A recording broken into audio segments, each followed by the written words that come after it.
Tac. Bon, écoutez, je vous propose qu'on commence.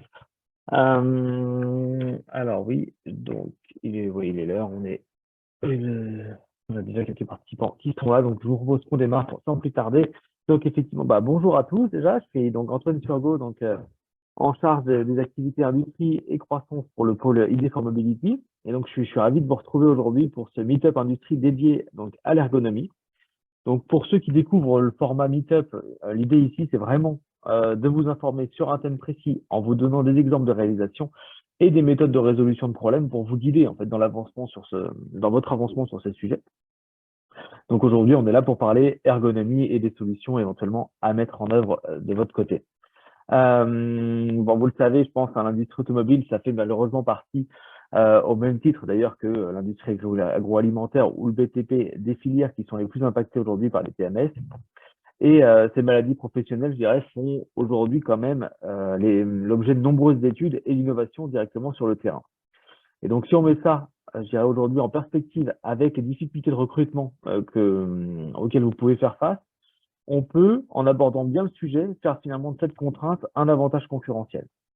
Bien sûr, quand on parle ergonomie, il y a de nombreux facteurs à prendre en compte, hein, et vous le savez aussi bien que moi, mais il y a la morphologie des individus, les postes de travail, la répétabilité des tâches, etc.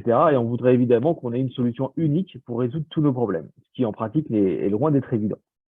Et malheureusement, ce qu'on rencontre le plus souvent, c'est qu'une techno soit intégrée et je dirais parce qu'on l'a vu en application chez quelqu'un d'autre ou qu'on l'a vu sur des différents webinaires ou différents supports de communication.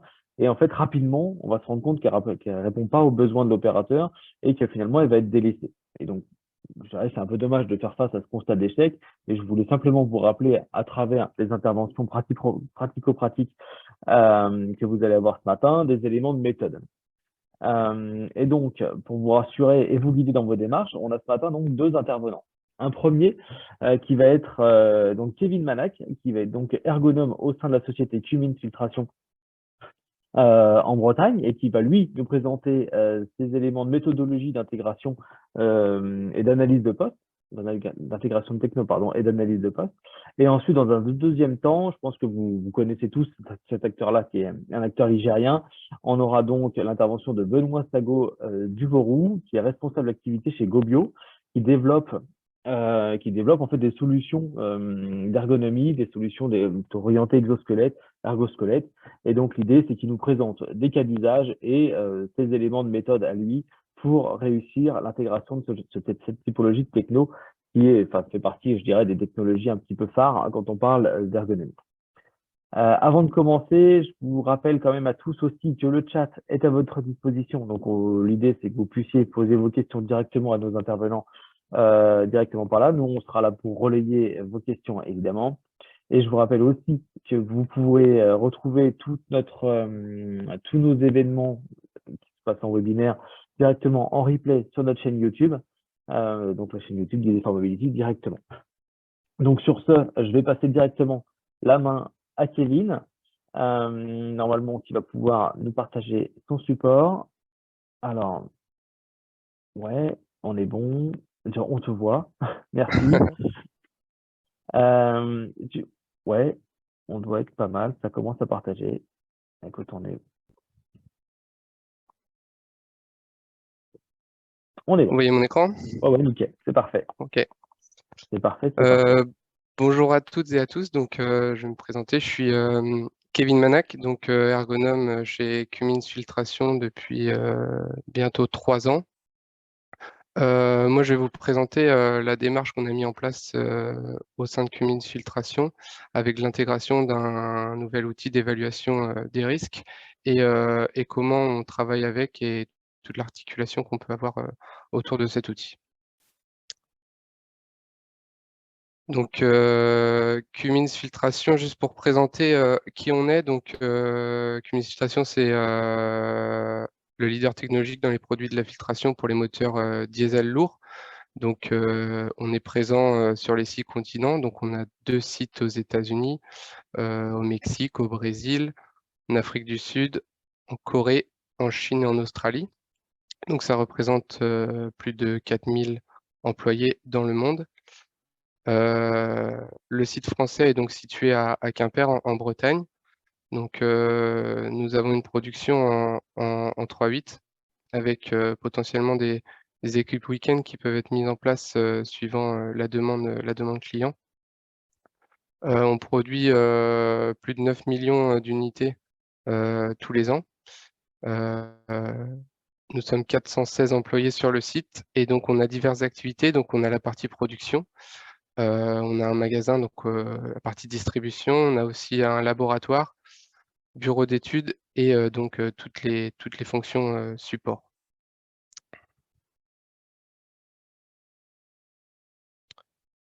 Donc nous, on fabrique des produits de filtration pour des engins dits lourds, donc tout ce qui est camion, bus, poids lourds, des engins agricoles, engins miniers, des engins maritimes. Donc on a une gamme de plusieurs produits, donc on fait de la filtration d'air, de carburant, d'huile. On peut faire des modules de filtration également qu'on vient rattacher à des moteurs.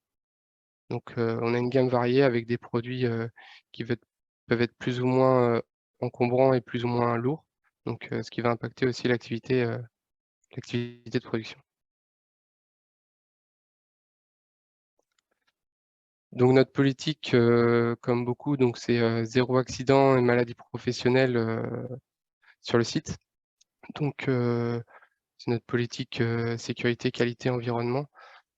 Donc voilà.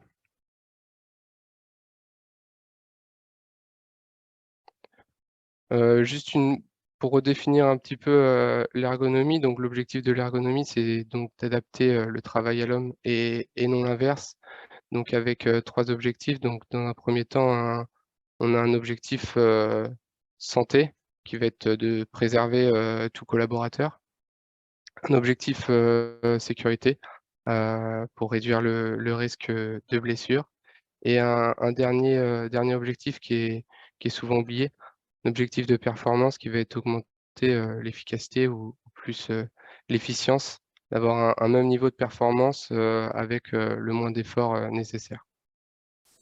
Donc, pour répondre à ces trois objectifs-là, il y a 3 éléments qui vont être indispensables à prendre en compte. Donc, la première, c'est la personne, celle qui va agir sur la situation de travail. Ensuite, il y a évidemment la tâche, donc ce qui est à faire. Et pour finir, donc l'environnement. Dans quel environnement cette personne va réaliser cette tâche. Donc ces 3 éléments sont indispensables à prendre en compte quand on parle d'ergonomie. Donc les enjeux de l'ergonomie, Antoine en a introduit un petit peu. Moi, je vais te donner mon avis sur le sujet. Donc aujourd'hui, on a des demandes clients de plus en plus exigeantes et diversifiées. Chaque entreprise se doit d'évoluer et proposer des produits innovants, de qualité et respecter un certain délai. Cette évolution a un impact évidemment sur les produits, mais également sur les méthodes et l'organisation de travail. Donc, ces nouvelles formes d'organisation de travail prennent appui sur le taylorisme, avec notamment le principe de division horizontale du travail, qui correspond à une parcellisation des tâches et le contrôle des temps. On a encore aujourd'hui une division des tâches simples et répétitives confiées à un salarié qui doit respecter donc une contrainte temporelle. Ces nouvelles formes d'organisation ont causé, on le sait, l'intensification du travail. Cette intensification du travail peut être aussi mise en relation avec l'automatisation croissante. Cette automatisation a permis de diminuer la charge physique globale, mais a fait naître tout de même des tâches plus répétitives et recentrées notamment sur les membres supérieurs. Cette automatisation a aussi engendré donc une augmentation des cadences avec des normes de production horaires et quotidiennes à respecter. Au milieu de tous ces changements-là et malgré l'automatisation croissante, l'humain avec ses compétences, ses attentes, ses limites et ses capacités reste encore, et heureusement, au sein et au cœur de la production industrielle. Donc, afin de garantir la réussite de cette évolution, toute entreprise se doit de préserver la santé des acteurs qui sont une condition du succès. Donc, dans ce sens, l'ergonomie s'inscrit avec la volonté de placer le facteur humain au cœur de toute réflexion sur les systèmes de production et d'optimiser et garantir un couple santé-performance optimum.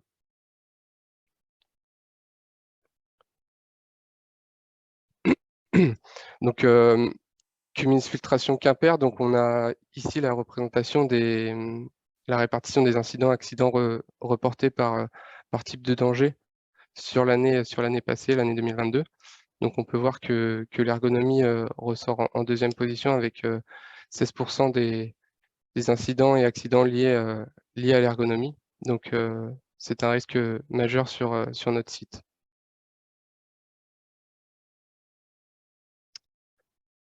Une petite slide pour présenter la structure, comment s'articule, comment on gère l'ergonomie à Quimper sur le site. Donc on a un comité de pilotage ergonomie qui est composé d'une équipe pluridisciplinaire. Donc il y a le service HSE, le service de santé au travail, le service amélioration continue et le service méthode industrialisation. Donc on en reparlera un petit peu dans les slides suivantes, mais ce comité de pilotage se réunit donc trimestriellement et a pour objectif de réduire les risques en lien avec l'ergonomie au quotidien en intégrant donc la production et l'utilisateur final et suivant les trois pôles, donc la prévention, la conception et la correction des situations de travail existantes.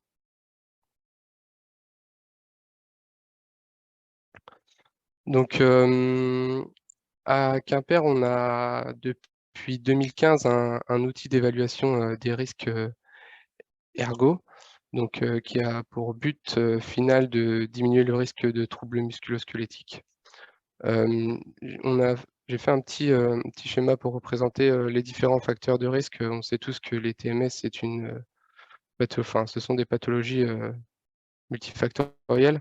Donc, il y a forcément les facteurs environnementaux, donc avec l'ambiance sonore, lumineuse et thermique qui vont avoir un impact.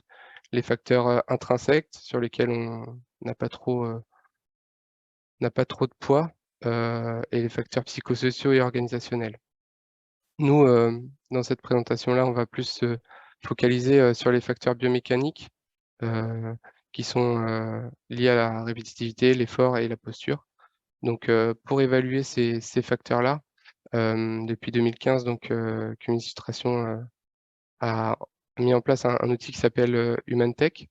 Donc, c'est un outil qui est proposé par la société Velocity EHS, donc, qui permet l'évaluation du risque de troubles musculo-squelettiques par une évaluation manuelle des différents facteurs de risque biomécaniques.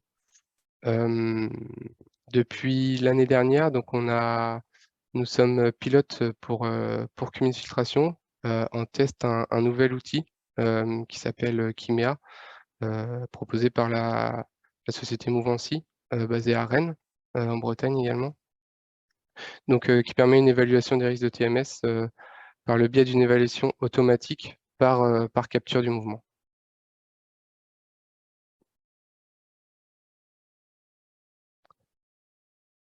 Donc, pourquoi avons-nous décidé de changer d'outil? Donc, HumanTech se base sur une grille qui s'appelle Brief.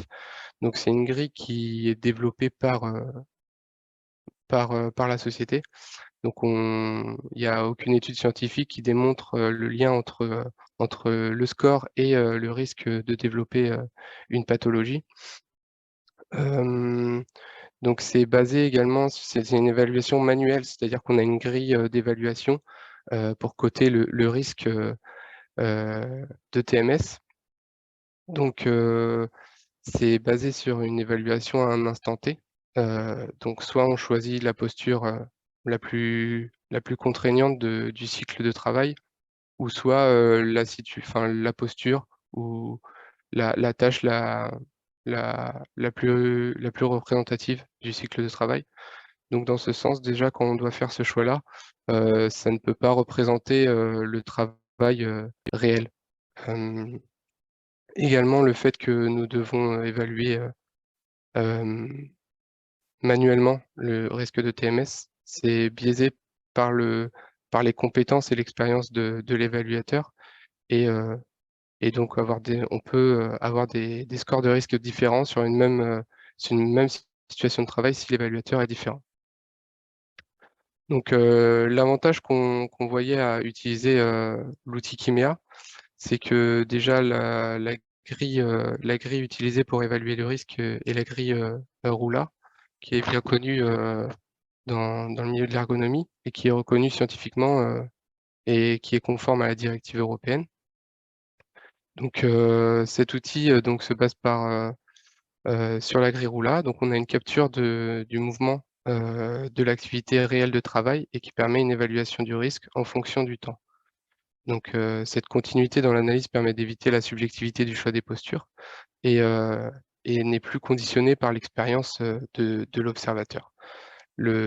L'expérience et l'expertise de l'évaluateur va se transcrire plus sur l'analyse et non sur la cotation du risque.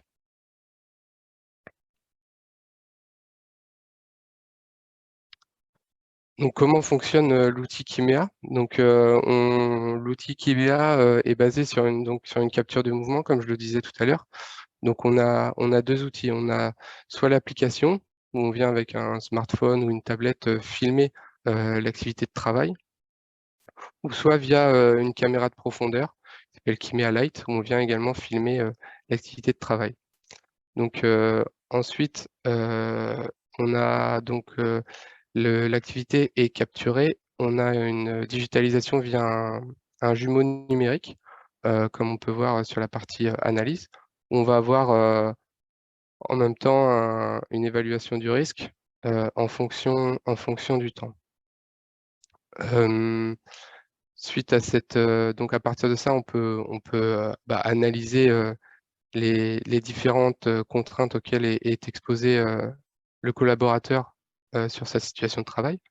Et ensuite, toutes ces captures de mouvement sont intégrées dans un cloud où où on peut faire l'analyse, comprendre les différentes contraintes, comparer une situation de travail à une autre, une ligne de production à une autre, ou bien avoir une vision plus globale, une vision usine. On y voit plusieurs avantages à cela, notamment pour du maintien à l'emploi, où par exemple on a un salarié qui revient au travail avec une pathologie. On est capable de voir rapidement et d'expliquer rapidement sur quelle situation de travail il peut travailler tout en préservant sa santé.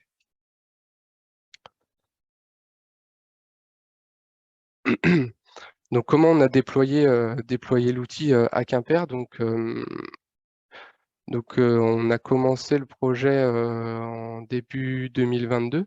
Donc, la direction Cummins Filtration nous a donné l'accord d'être pilote pour essayer l'outil.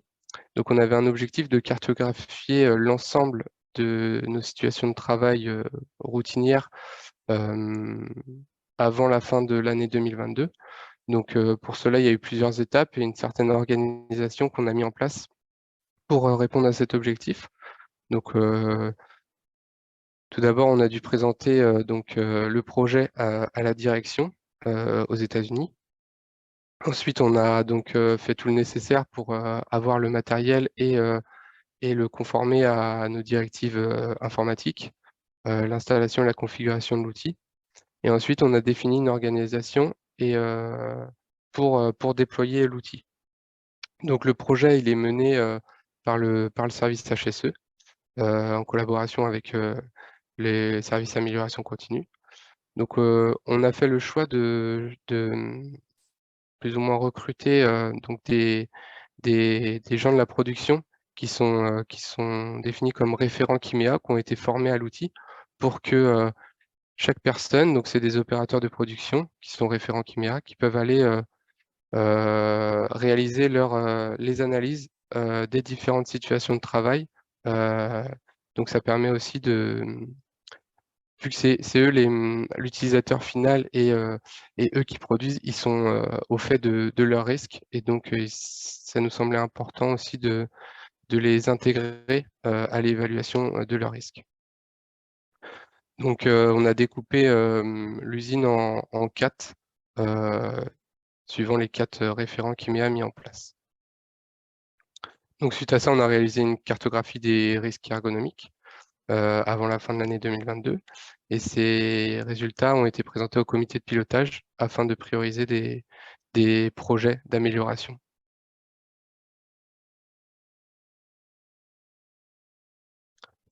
Donc l'aboutissement de ce travail a amené à cette cartographie du risque ergo sur le site de Quimper. Donc on a un plan de l'usine avec les différents scores de risque en fonction des postes de travail. Donc cette cartographie est une base pour le comité de pilotage, donc qui est l'idée par moi-même, donc l'ergonome. On a plusieurs participants à ce comité de pilotage, donc on a le directeur d'usine, la responsable HSE, le responsable supply chain, responsable méthode et industrialisation, donc l'infirmière, et les responsables UAP, donc les unités autonomes de production. Donc suite à ça, on vient monter un plan d'action qui est suivi trimestriellement. Lors de ces réunions trimestrielles, on va venir parler des priorités, des besoins de ressources et voir si notre objectif est, est en accord avec les objectifs définis par le groupe. Donc l'objectif pour Filtration via l'outil Kiméa, en fait, on s'est fixé une réduction du risque de 5%. Donc aujourd'hui, on fait la somme globale de l'ensemble des scores de risque des situations de travail. L'objectif est de réduire de 5% avant la fin d'année 2023. Donc on a aussi défini des priorités en fonction forcément des scores de risque. L'objectif étant d'aller supprimer les risques les plus élevés pour atteindre ces 5% et pas d'aller travailler sur des risques plutôt faibles et ce qui n'a pas d'intérêt et ce qui aurait peu d'impact sur le ressenti en production. Donc là, je vais vous présenter un exemple pratique qui a été réalisé sur ce début d'année 2023. Donc une situation de travail qui ressortait comme contraignante par la production. Et comme quoi l'outil fonctionne bien, il faisait partie des top 20 des postes de travail les plus contraignants de l'entreprise. Donc il a été mis en priorité pour travailler dessus sur l'année 2023. Donc en fait, si vous voulez, la première partie était de cartographier le risque ergo pour définir les priorités. Une fois qu'on a un mapping de l'ensemble de l'usine, on peut venir retravailler l'analyse et approfondir l'analyse avec une analyse ergo et ne pas prendre en compte seulement les risques, les facteurs biomécaniques, mais ouvrir l'analyse en s'entretenant aussi avec l'utilisateur et comprendre le travail réel. Donc il y a un groupe de travail qui a été mené par la production, le service HSE, méthode et amélioration continue pour améliorer ce poste de travail. Donc sur cette diapo, on peut voir l'avant-après en fonction de ce qui a été mis en place. Donc c'est aussi intéressant pour communiquer auprès des collaborateurs sur ce qui a été fait. Et visuellement, on voit que la situation a été améliorée avec les différentes actions mises en place.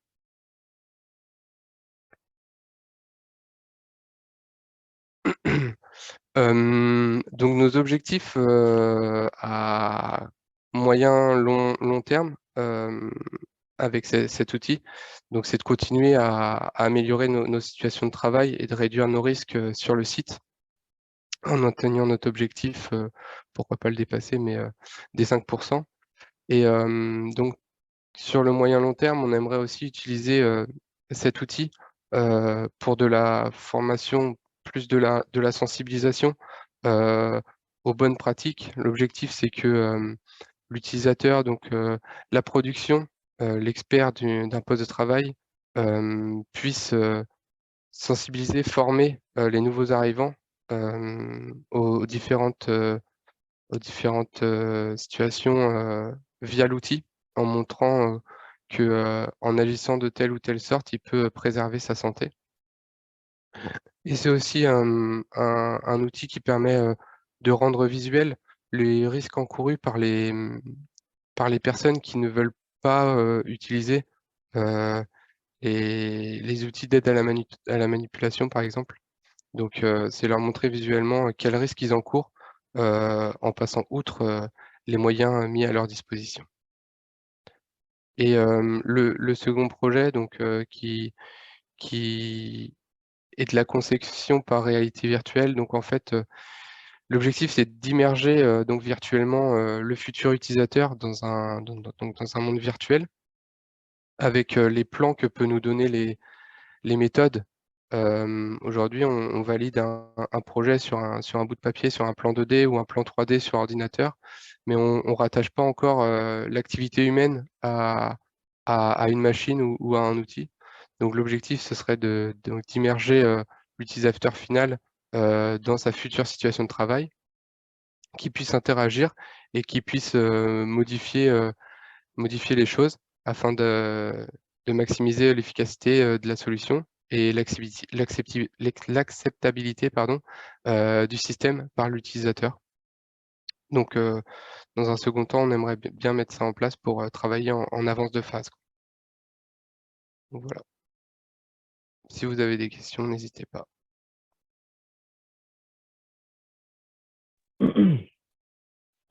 Alors du coup, on n'a pas encore, on n'a pas encore pardon, hop là, on n'a pas encore de questions qui sont arrivées dans le chat. Je me rappelle que vous pouvez l'utiliser.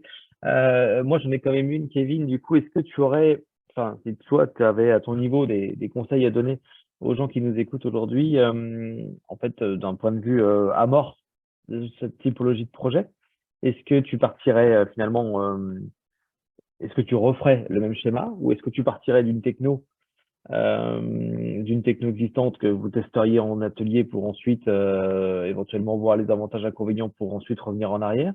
Est-ce que tu testerais des systèmes, encore d'autres systèmes, des systèmes de type immersif qui permettent de valider l'ergonomie des postes de travail en amont de leur construction?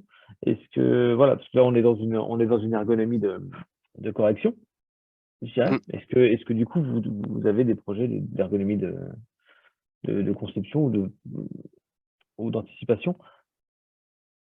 Enfin, Bah, du coup, ça justement, fait beaucoup, ça fait plusieurs questions d'un coup, mais pardon, mais du coup, voilà. je vais prendre ta dernière question. Donc l'objectif, comme je disais à la fin, donc de travailler avec la réalité virtuelle, donc l'immersion du futur utilisateur dans un monde virtuel sur sa future Mhm, situation de travail.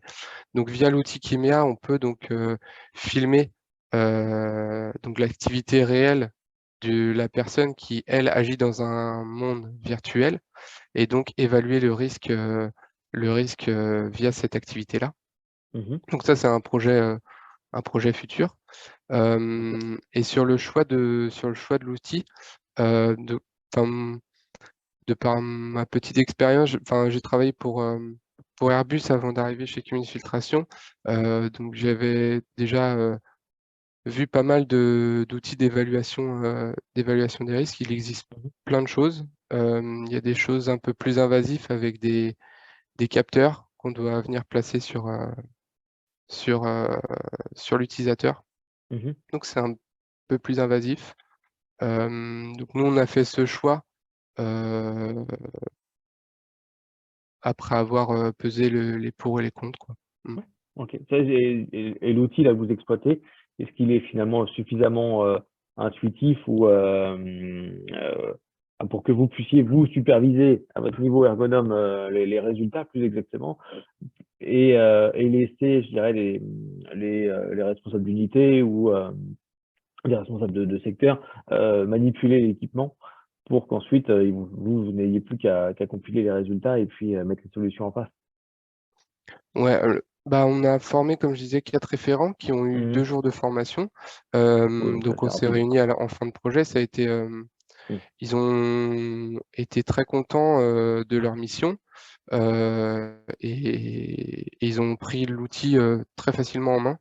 Mhm. Donc une fois toutes les captures réalisées, donc on a travaillé donc ensemble. C'était important aussi de les intégrer à l'analyse et de la recherche de solutions. Et pas juste filmer leurs collègues sur les postes de travail. Donc Ouais. ils ont été aussi intégrés à l'analyse des situations de travail. Mais non, en 2 jours de formation, on est autonome sur l'outil. Ouais. Bon, bah, très bien. Parfait. Et du coup, enfin, un conseil, je dirais un ultime conseil éventuellement à prodiguer aux gens qui veulent se lancer, aux industriels qui veulent se lancer dans une démarche en tout cas d'amélioration de poste de travail. Le premier step pour toi, le plus important? Le plus important, je dirais, de communiquer et d'intégrer toutes les parties prenantes Mhm. pour que ça puisse prendre. Travailler seul, ça marchera pas.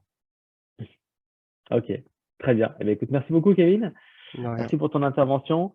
Merci pour la présentation des solutions que tu nous as fait aussi. Du coup, ça donne déjà quelques éléments, puis en plus des éléments avec des partenaires locaux. Donc c'est d'autant plus appréciable. Donc merci. Pour continuer du coup sur les partenaires locaux que vous pourriez avoir, on va reprendre la suite avec Benoît Sago-Dougourou. Ouais, c'est bon, nickel, il est revenu. Du coup, je vais vous laisser remettre votre micro et puis je pense du coup partager votre écran pour faire la présentation des solutions de votre côté et Ok, des cas d'application. bonjour à tous. Je vais essayer de partager mon écran. On va y arriver. Normalement, on est rodé maintenant sur cet exercice-là. On voit votre écran, pas encore en mode presse, mais on le voit. Et là, vous le voyez en mode presse. Là, c'est parfait. Ok, Je super. vous laisse la main. Merci à vous. Donc, bonjour, donc je m'appelle Benoît Sago-Duvorou, je suis le responsable de l'activité GoBio au sein du groupe Europe Technologies. Donc, le groupe Europe Technologies, je pense peut-être qu'un certain nombre d'entre vous connaissent. C'est un groupe industriel de la région nantaise. On est basé à Carquefou, on est 450 personnes sur plusieurs sites en France et à l'étranger, et spécialisé dans les technologies avancées de production. Le groupe a racheté il y a en 2017 une activité que moi j'avais créée qui s'appelait la société que j'avais créée qui s'appelait à l'époque GoBio, et a racheté cette activité pour me permettre de développer plus rapidement et d'avoir une notoriété plus forte sur cette activité qui est une activité d'intégration de dispositifs d'assistance physique et donc essentiellement d'exosquelettes. Donc moi, depuis 2014, je travaille sur le domaine des exosquelettes et GoBio est devenu une marque. Hein, ça n'est plus une société, c'est une marque du groupe Europe Technologies.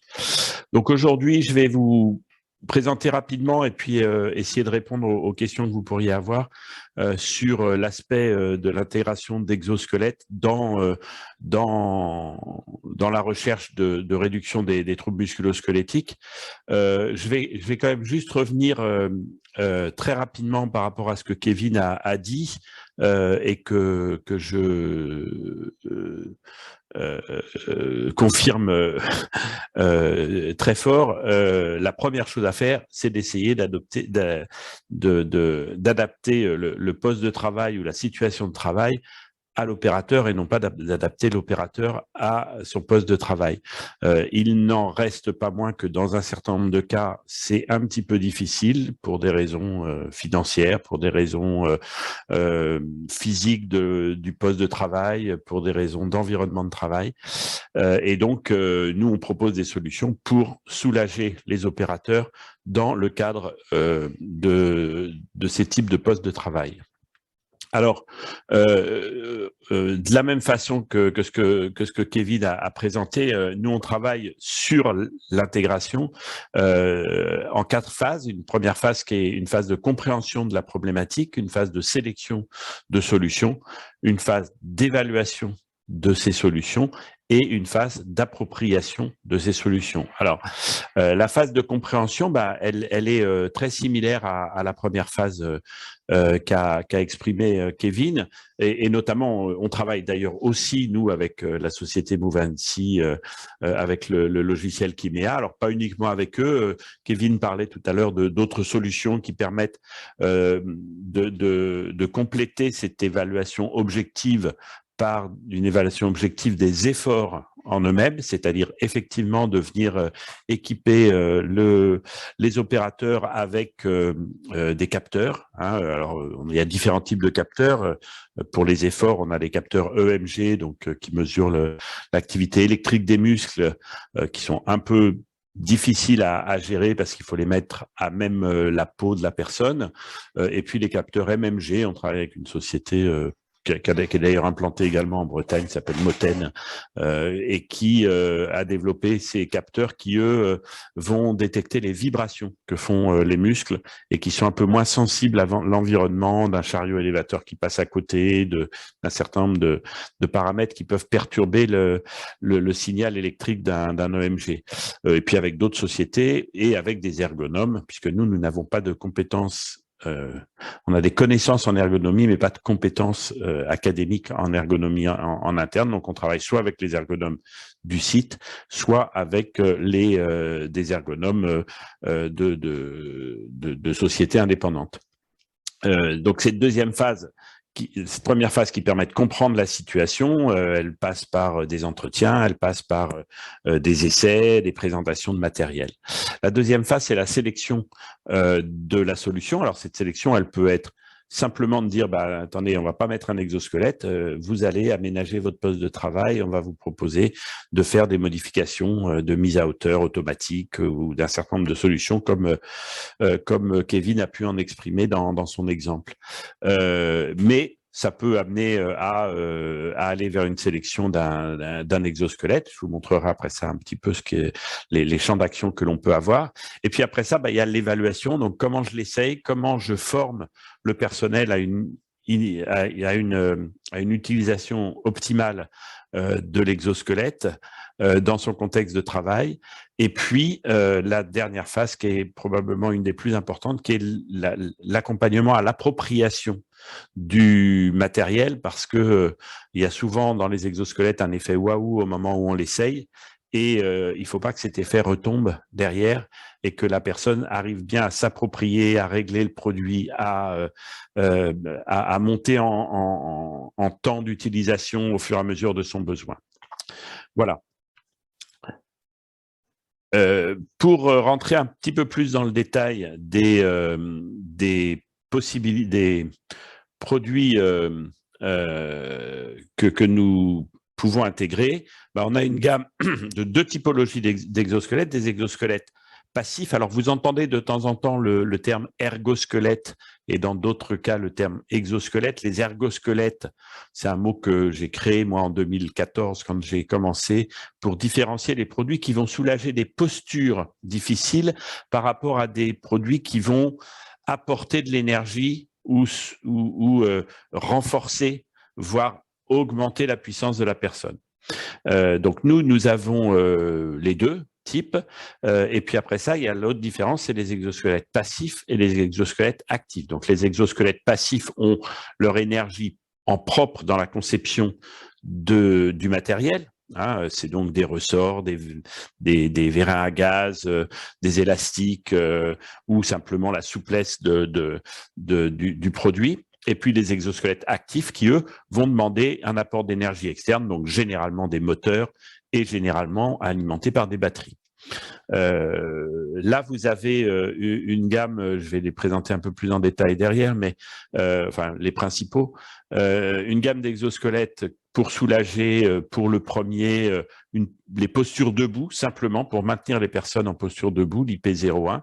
L'IP03, qui est plutôt un exosquelette qui va permettre de soulager des postures actives où je me baisse, je me relève en apportant un peu d'assistance, notamment assistance pour se relever, mais surtout une bonne assistance pour garder une posture adéquate qu'on va pouvoir mesurer justement avec les outils Kimea en disant avec ou sans l'exosquelette, la personne avec l'exosquelette va avoir moins tendance à arrondir le dos, va avoir plus tendance à plier les genoux quand il se baisse, voilà, et à adopter naturellement des postures plus convenables et moins risquées.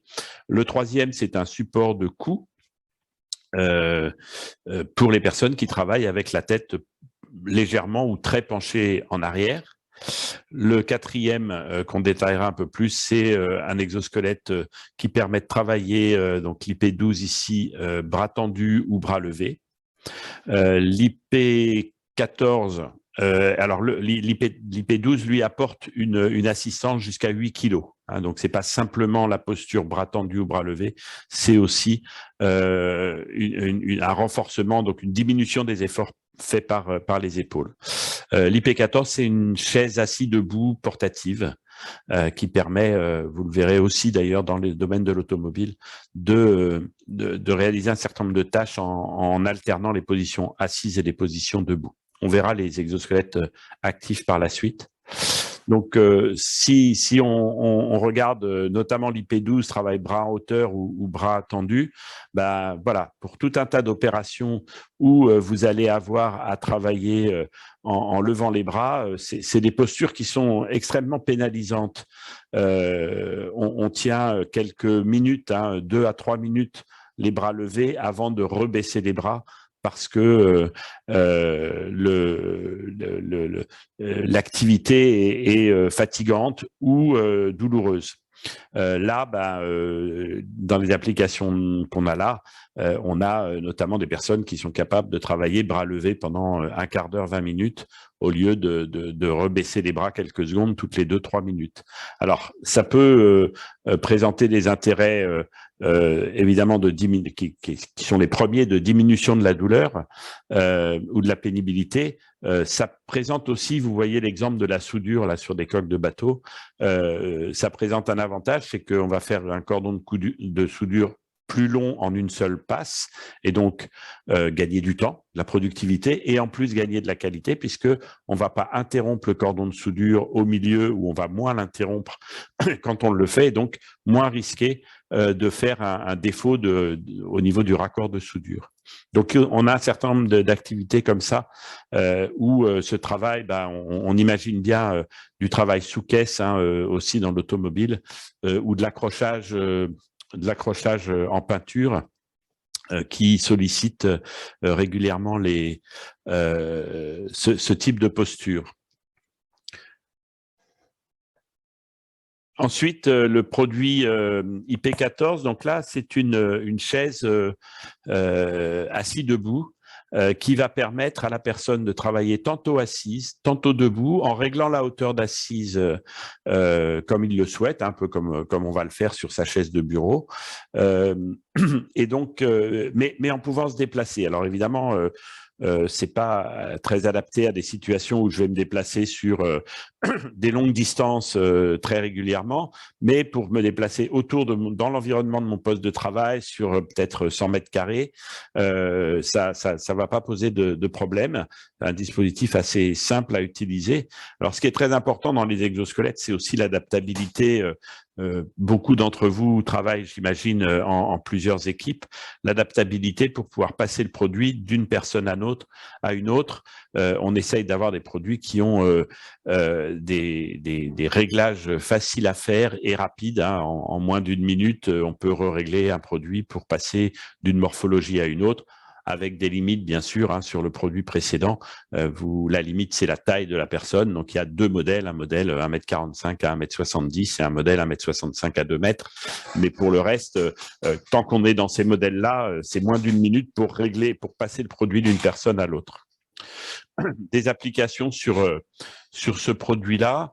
Là, vous en avez une typiquement dans l'automobile, hein, des postes d'équipement où alors on travaille un peu plus sur les gros véhicules que sur l'automobile, hein. On est plus sur tracteurs, camions, c'est-à-dire des postes où la personne a à faire un certain nombre de tâches sur plusieurs parties du véhicule, donc est amenée à tourner autour du véhicule. Voilà, mais on a des applications dans des domaines d'activité très différents, hein. Vous voyez l'agriculture, la logistique avec la mise en carton, l'automobile, on travaille dans le domaine de la santé, bien sûr, également. Ensuite, on a des applications, on a des exosquelettes actifs, donc on a deux offres d'exosquelettes actifs. Alors pour information quand même, la totalité des exosquelettes qu'on commercialise sont des exosquelettes qui proviennent de pays européens, hein, alors de France, de Hollande, de Suède, d'Allemagne, de Suisse, d'Espagne, pour lesquels on est importateur ou distributeur. Donc là, deux exosquelettes actifs, l'IP13 et l'Iron Hand. En ce qui concerne l'IP13, on est sur un exosquelette de maintien dorsal. L'objectif de cet exosquelette, c'est de venir soulager les lombaires dans des actions qui sont soit pénibles parce qu'on porte des charges lourdes, soit pénibles parce qu'on a une posture longue, voire permanente, penchée. Hein, vous le voyez sur le poste de soudure ici.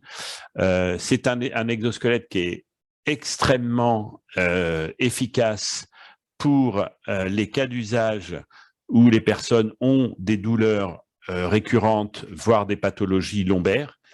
L'objectif ici est de venir détendre la pression intervertébrale sur les lombaires. Hein, la principale cause de douleur lombaire, c'est l'écrasement des disques par les vertèbres, l'usure des disques qui à la fois génère une difficulté et une douleur à la mobilité, mais aussi une douleur simplement du fait de l'appui des vertèbres sur les disques, et donc qui peuvent générer des hernies discales, des lombalgies, tout ce type de pathologie. On est là sur un produit qui n'est pas que pour ça, hein. Il est aussi efficace évidemment en prévention, mais on est sur des produits qui sont un petit peu plus intrusifs sur la personne, et donc autant le bénéfice est vrai dans les deux cas, autant l'acceptation et ce dont je vous parlais sur l'appropriation est un petit peu plus difficile en prévention pure, parce que la présence du produit sur le corps peut décourager certaines personnes à l'utiliser si elles n'ont pas de douleur pour le moment. Par contre, alors dès que les personnes ont des douleurs passagères ou récurrentes, ou en fin de journée ou en fin de semaine, l'effet est absolument immédiat. En ce qui concerne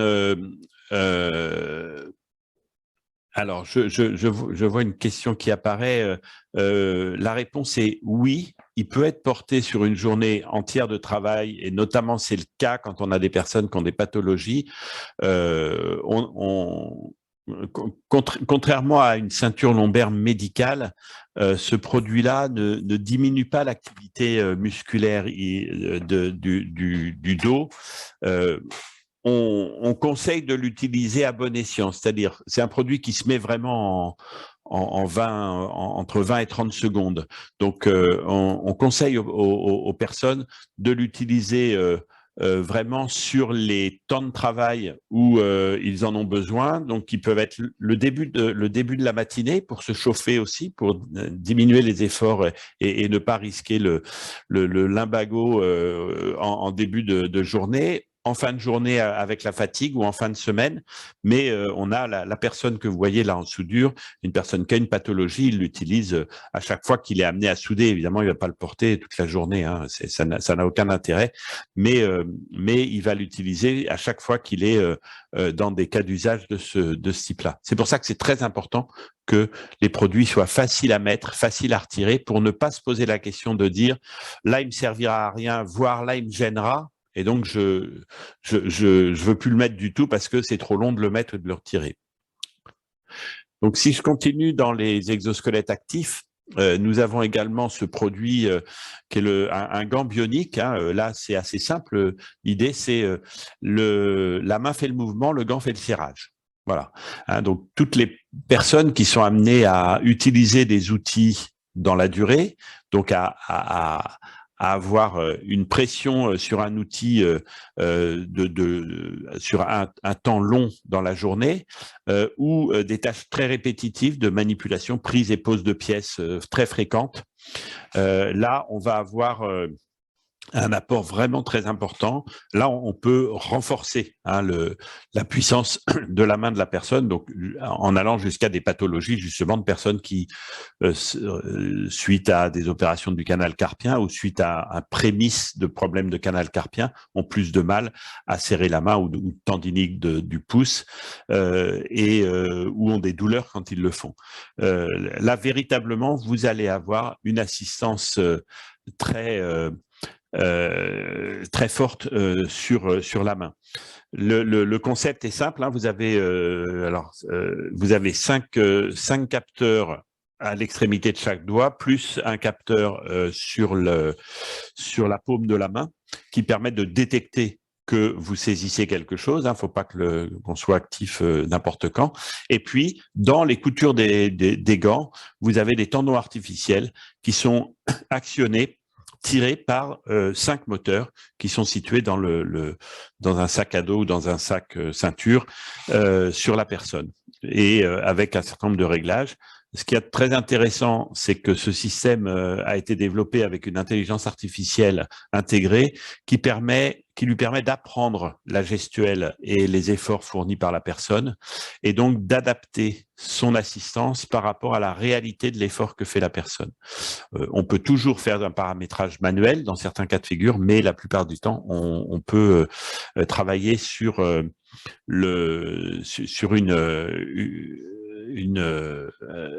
système automatique, hein, sur l'intelligence artificielle. Je vois qu'il y a une question sur les réglementations à respecter. Il y a pour certains exosquelettes des contre-indications médicales. Je reviens par exemple sur l'exosquelette de dos. Il ne peut pas être. Il y a 4 cas principaux de contre-indication. Le premier, c'est les personnes à qui on a fait réaliser une arthrodèse, c'est-à-dire qu'on a soudé 2 des vertèbres lombaires pour les maintenir écartées, par exemple. Évidemment, on ne va pas venir tirer là-dessus pour risquer de casser l'opération. Donc ça, c'est une contre-indication majeure. Il y a des contre-indications passagères. Il y en a 3. Il y a des personnes qui ont eu une fracture des côtes ou des personnes qui ont eu une fracture du bassin.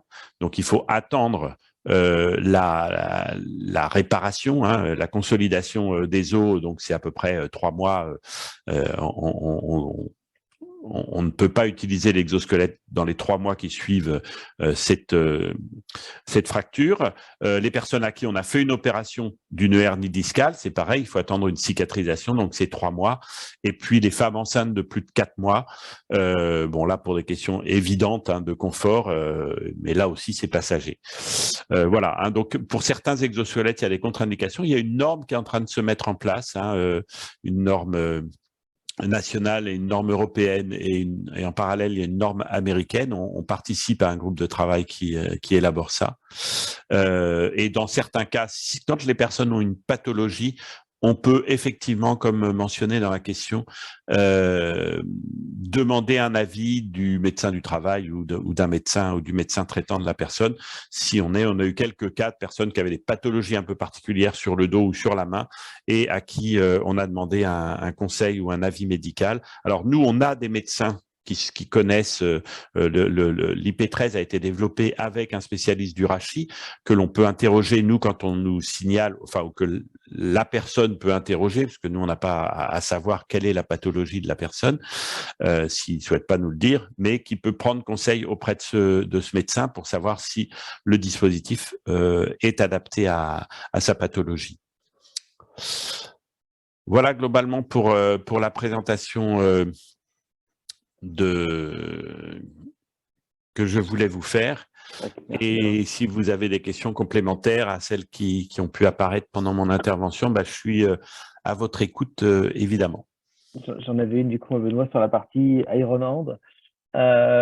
Tu disais que c'était pour les gestes répétitifs, et du coup, je m'interrogeais sur la partie sertissage de cosses dans la fabrication des faisceaux électriques, où on a de la pince de sertissage, et puis souvent des séries, une cinquantaine, centaine, 200 pièces à faire, et du coup le geste est assez répétitif et il faut quand même exercer une certaine pression sur la pince. Alors pour ceux qui voient pas à quoi ça ressemble et qui bricolent un peu, c'est l'équivalent d'une pince à cheville molly dans l'effort, mais sauf que quand vous avez fait 10 chevilles molly, vous avez fait votre journée, et là où l'opérateur doit en faire 200, c'est une autre histoire. Donc du coup, est-ce que du coup ça répond à ce type de besoin? Alors oui. Ça peut répondre à ce type de besoin. On a des exemples dans les deux sens. Pardon, excusez-moi.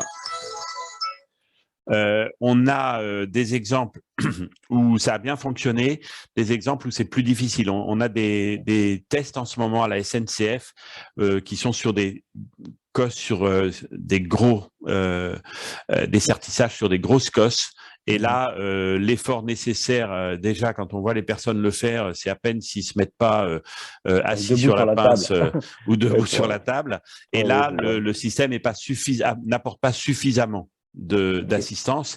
Par contre, on a eu des essais aussi chez Alstom, par exemple, sur la construction des faisceaux dans les rames de TGV ou dans les rames de TER, où là, sur des cosses plus petites, et on a le même type d'exemple sur des arboriculteurs, sur l'utilisation du sécateur quand ils sont pas sur des sécateurs électriques, où là, effectivement, ça apporte vraiment ça présente vraiment un intérêt. Okay. Alors du coup, comment faire ce choix finalement entre, pour l'exemple du sécateur électrique ou le gant, comment finalement un industriel va réussir à faire la différence entre différentes technos pour, on va dire, pour assurer la même fonction, quoi. Alors, effectivement, on a cette vraie question.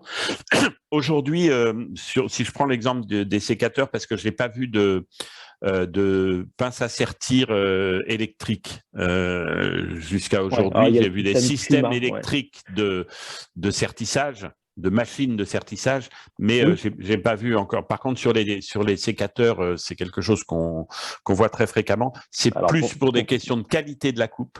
Hein, on le voit dans la vigne, les cépages les plus qui font les vins les plus chers sont très souvent encore au sécateur manuel parce qu'ils souhaitent que la coupe ne parte pas toute seule.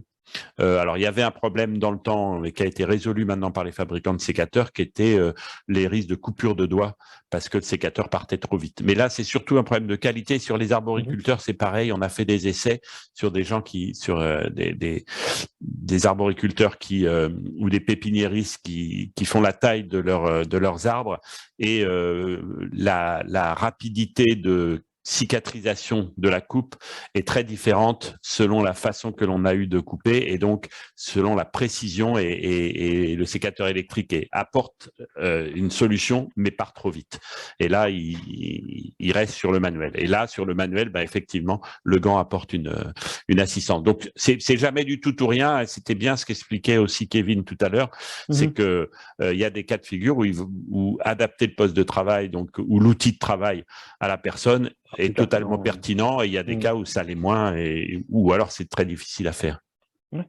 Ok, merci. Et alors, du coup, juste pour ton info et partager l'information, vous avez la solution Kuma, KUMA chez Ubipro, qui fait des solutions justement dédiées pince à sertir, adaptables sur n'importe quelle pince à sertir pour le coup. Donc, a été développé.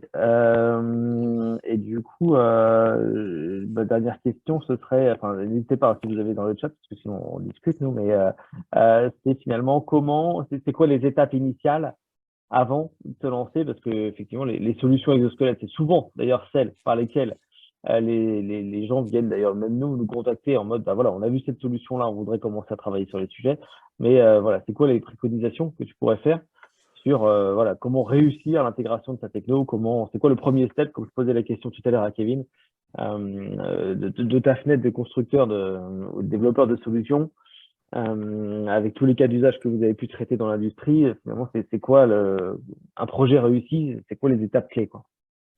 Alors, c'est de vraiment commencer par la compréhension de la problématique. Et donc là, c'est tout ce que l'on a pu voir dans l'analyse qu'a fait Cummins et que font beaucoup d'entreprises, de dire, voilà, regardons ce qui se passe.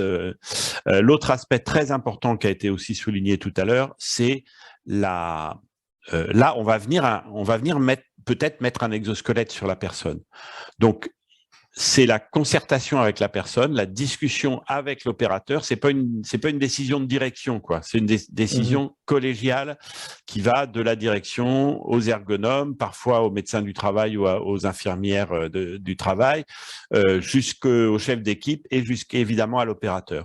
Donc ça, s'il n'y a pas cette concertation, nous on le voit systématiquement, les entreprises qui nous contactent en disant il nous faut des exosquelettes, venez faire des essais, on va faire des essais, les opérateurs sont même pas prévenus qu'on vient, etc. À chaque fois, c'est un échec, quoi, parce qu'on veut imposer quelque chose qui est quand même plus encombrant que de passer d'un sécateur manuel à un sécateur électrique. Hein. Là, on vient vraiment se mettre sur la personne. Donc, ça, c'est la phase la plus importante. On le fait d'ailleurs, nous, on est en train de travailler avec Mouvanti et avec le logiciel Kimea pour pouvoir, nous, faire une pré-analyse, c'est-à-dire demander à l'entreprise de nous faire une petite vidéo du poste de travail pour pouvoir leur envoyer un rapport avec l'analyse que le système Kimea va faire dessus, ce qui est une première approche. Donc, la clé du succès, c'est ça, c'est l'implication, non pas simplement de l'opérateur ou de la direction ou d'une personne ou de l'ergonome, mais une démarche concertée entre les différents acteurs. Et alors, évidemment, on a des cas de figure où on se pose plus cette question-là. Hein. Je vais vous donner un des cas les plus, un des sujets sur lesquels on vend le plus d'exosquelettes, c'est la traite des vaches. Hein. Ça a l'air bête, mais le travail bras tendu est très important là-dessus. On en est à plus de 400 systèmes installés. On n'a plus besoin de se poser la question de savoir si c'est utile, efficace ou pas. Ça l'est. Mais par contre, après ça peut être individuellement pas bien adapté par rapport aux morphologies de certaines personnes. Hein, mais voilà. Ouais. Ok, c'est très bien. Très bien, très bien. Bah, écoutez, merci. Merci Benoît, merci pour ces éclaircissements, merci pour la présentation de ces équipements. Je reçois je reçois des SMS en parallèle pour me dire que tout est complet. Donc du coup, c'est qu'on a répondu aux questions de différents participants qui étaient présents. Donc, bah, écoutez, il me reste on va conclure du coup sur ce webinaire-là. Il me reste à vous remercier. Merci Kevin du coup pour cette introduction et merci Benoît pour la présentation de tous ces équipements. Donc, n'hésitez pas, voilà, vous avez les coordonnées de Benoît si vous avez des questions, je dirais, pratico-pratiques. Vous avez dû voir passer le sondage et du coup, j'en profite pour vous rappeler que le 28 juin, on aura un événement dédié à Laval, un événement physique sur donc voilà, Dominique qui s'en va, mais Dominique qu'on pourra justement retrouver le 28 juin à Laval, donc sur l'événement physique de présentation des solutions dédiées ergonomie. Donc, n'hésitez pas à vous inscrire, n'hésitez pas à répondre au sondage éventuellement. Ce sera l'occasion pour vous de venir essayer directement les différentes technos et de rencontrer les acteurs directement, les acteurs principalement du territoire. Donc voilà, écoutez, il me reste à vous souhaiter à tous un bon appétit, un excellent week-end pour celles et ceux qui auront la chance de faire le pont. Et puis merci encore à nos intervenants. Bonne journée à vous. Merci, au revoir.